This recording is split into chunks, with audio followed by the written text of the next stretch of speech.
તો જય શ્રી કૃષ્ણ, જય જિનેન્દ્ર મિત્રો। આજે આવી ગઈ છું એક નવો બ્લોગ લઈને ફરી પાછી તમારા લોકો સાથે। જુઓ આજ આપણે ક્યાં આવ્યા છીએ।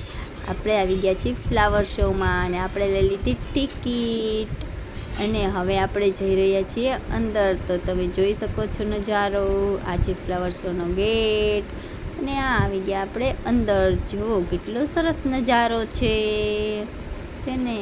હા જુઓ, હું તમને આજે પૂરેપૂરો ફ્લાવર શો બતાવવાની છું, જોઈ લેજો મિત્રો। કારણ કે તમે તો આવો કે ન આવો, હું આવી ગઈ તો હું તમને બતાવી દઉં।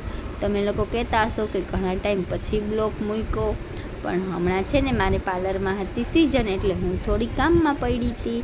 તો આજે અમે આવી ગયા હતા ફ્લાવર શોમાં, એટલે આજે પાછું તમને બધું બતાવી દઉં। જુઓ કેટલું બધું ફ્લાવરનું એટલું બધું મસ્ત ડેકોરેશન કર્યું છે।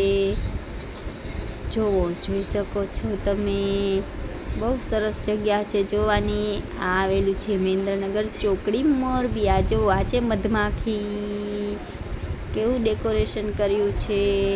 તો ફ્રેન્ડ થોડો સપોર્ટ કરજો હો, અને વિડીયોને લાઈક પણ કરતા જાજો અને ચેનલને સબસ્ક્રાઈબ કરો, એટલે હું થોડી આગળ વધું। જુઓ છે ને કેવું સરસ મજાનું પતંગિયું છે, આ પણ પતંગિયું છે, જોઈ શકો છો તમે। આમ જુઓ, આ બધું ફ્લાવરનું ડેકોરેશન જ છે, બહુ સરસ છે। અમે તો આવ્યા હતા, તમે પણ તમારા બાળકોને લઈને, ઘરની ફેમિલીને લઈને આવજો જોવા માટે। જુઓ, જોઈ શકો છો છે ને, અમે અમારા બાળકોને લઈને આવ્યા હતા, અમને તો બહુ મજા પડી ગઈ હતી। અને વાતાવરણ પણ બહુ સરસ હતું, એકદમ શાંત વાતાવરણ। જુઓ આ ઢીંગલી કેવી સરસ છે।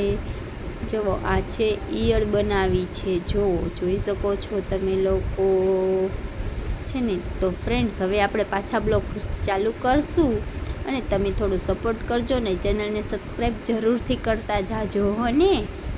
હા જોઈ લ્યો, જોઈ શકો છો આ બે હાથી છે અને વચ્ચે નાની શિવલિંગ છે। જુઓ છે ને, તમે પણ આવજો, અમે તો આવ્યા હતા, હવે તમે પણ આવજો। અને પછી અમે આવી ગયા જમવા, અને અમે